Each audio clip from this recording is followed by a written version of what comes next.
Now, what's really going on in the world? You know, I was sitting there thinking today, I just did a video, and the video was about September 23rd. September 23rd is a prophetic day that was written in scriptures. It was Revelation 2:9 talks about the Virgo in the heavens and how when this system, you understand, comes through, that Israel, the 12 tribes, will be delivered. Now, one thing I want to stress to everybody is that the Lord says in Genesis 1 that he gave us the moon for a lesser light and the sun for a greater light. But he also gave us the stars and the other planets up there for what? Signs of what was coming. It's also written that no man knows the day or time. No one knows it, not even the angels in heaven. So saying that this sign in heaven is simply to let you know what is coming on the earth. Just like when the Magi saw Yeshua, the star in the heavens, and it landed over Jerusalem, Nazareth. And just like when Abraham was born and the wise men saw a star come across the sky, swallow up 4 others, they knew it was a sign of what was to come, not was what was happening at that moment. And so that simply means that what's coming is not going to say it's not going to be on September 23rd. That's just a telltale sign that Israel will be delivered to 12 tribes. And this is why Virgo has the 12 stars above her head. But yet it shows a planet which represents Israel being delivered. And so I just want to stress that no one knows the date or the time, not even the angels in heaven. These signs that we see are just to let us know that, hey, this is getting ready to happen. Remember, this is the last sign that we're going to get. The only other sign you're going to see is the heavens roll up like a scroll. The sun is going to give out, not going to have his light, stars going to fall from the heaven. And so that'll be the last sign. But this is a sign to say these things are getting ready to happen and fast. Saying that, man needs to get his soul right. And a lot of people right now don't have their spirits right. And that's why it's so easy for them to, what I call, get led astray. And the reason they're being led astray is because man refuses to start thinking for themselves. I had a friend call me, and he asked me, what do you think? He said, you think about this jet being missing? And he texted me this morning, sent me a video, and he's a really good friend of mine. I love him to death, and he's a very smart guy. And so I know he already had insight, but he was just trying to feel me out. And as I told him, I said, I feel as though when you see these things, they call us a sheeple or goyim.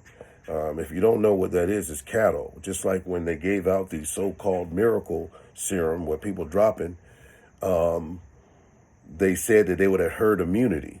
What that means is they have a certain amount of people who've agreed to take it. They're giving it so many, they don't need to give it to anybody else no more. They've got the numbers they want. And I believe out of 9 billion people, 7 billion took it. And Bible prophecy says in Revelation 9 that a third part of the earth will go through something. And that third part is actually has tied to that, because that 7 billion is exactly a third part. Now, also, someone was saying something about in October that they were going to be released October 5th. They were going to be releasing a signal out. And what do you think about it? Well, that signal, I believe, is tied to anyone who's taken that, because there's nanotechnology there that activates, and then they say what happens is that infections come out that are pre-planned inside. So time tells all things. I just pray for everybody and everyone who's taken these things, because in my mind, they only did it out of fear. We know that fear is bondage. And these guys are doing it. They're doing it for their wealth. They're doing it for riches. And this is why they're doing these things. And then what they do is they want to sell stocks and all. I didn't buy any stocks in any of those companies, because that means that I'm privy to what they're doing. And so I want to read something for you. I want to read Zechariah 8:23. Zechariah, I'm going to chapter 8, and I'm going to go to 23, I believe. Let's see where we at here. Let's see here, 8:23. It says, I'm going to go ahead and just read the whole thing. It says, again, the word of Yahuwah Sept came to me, saying, when you hear Yahuwah Sept, it means Lord of hosts, or Yahuwah of hosts, God of hosts. It says, thus says Yahuwah Sept, I was jealous for Zion with great jealousy, and I was jealous for her with great fury. Thus says Yahuwah, I am returned unto Zion, and I will dwell in the midst of Jerusalem, and Jerusalem shall be called the city of truth. And the mountain of Yahuwah Sept, the holy mountain. Verse 4, this is Zechariah chapter 8, verse 4. Thus says Yahuwah Sabaoth, there shall you old men and old women dwell in the streets of Jerusalem, and every man with his staff in his hand of very age. And the streets of the city shall be full of boys and girls playing in the streets thereof. Thus says Yahuwah Sabaoth, if it be marvelous in the eyes of the remnant of this people in these days, should it also be marvelous in my eyes? So the Lord saying that remnant, when they see these things, it's going to be a marvelous thing. It says, also, says Yahuwah Sabaoth, verse 7, Zechariah chapter 8, verse 7. Thus says Yahuwah Sabaoth, behold, I will save my people from the east country and from the west country, and I will bring them, and they shall dwell in the midst of Jerusalem, and they shall be my people, and I will be their Elohim in truth and in righteousness. And this is why I'm trying to tell you people out here, stop being bamboozled, hoodwinked, ran amok, and led astray. You got to understand that what's going on, the Lord is getting ready to gather his children, not all these people. There are going to be 10 men. When you read Zechariah 8 and 23, it tells you that 10 men are going to hold the skirt of a Jew, and that's what I'm reading right now. And this is why I'm going over this, because I want to put this in context so you understand what he's saying, that the only way these other nations are going to be saved, they got to grab hold to the house of Israel. And this is why. Let me keep reading. Verse 9, thus says Yahuwah Sabaoth, let your hands be strong, and that you hear in these days in the words of the mouth of the prophets, which were in the day of that the foundation of the house of Yahuwah Sabaoth was laid, that the temple might be built.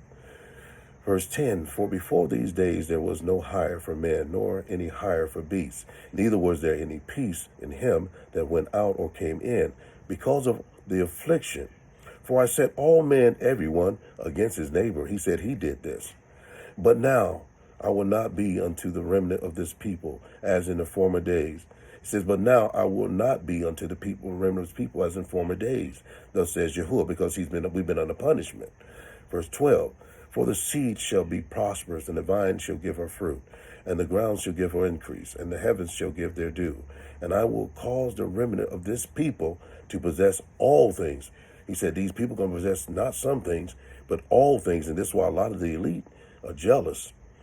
And then it shall come to pass that as you were a curse among the heathens, O you house of Judah and the house of Israel, so will I save you, and you shall be a blessing.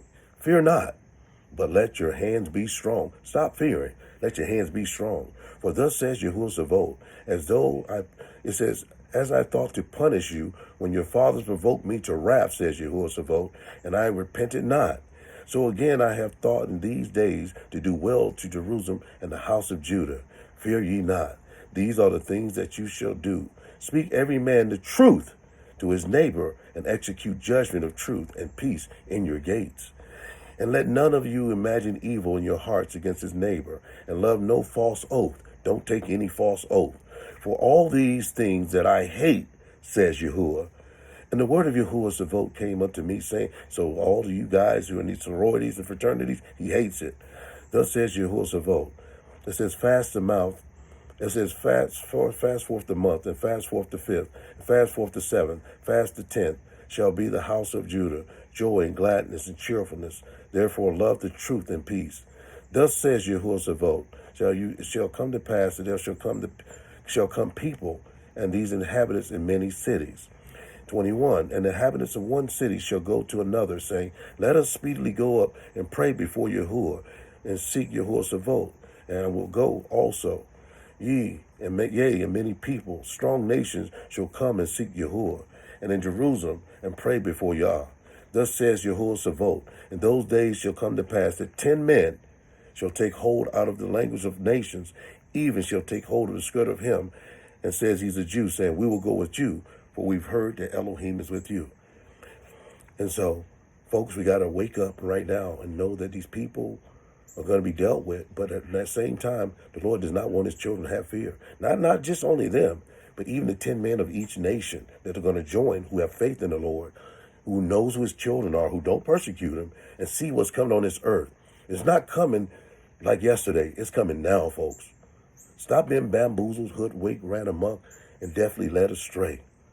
You need to open your eyes, take the wax out, get that brick, crack that brick out of your ear so you can hear.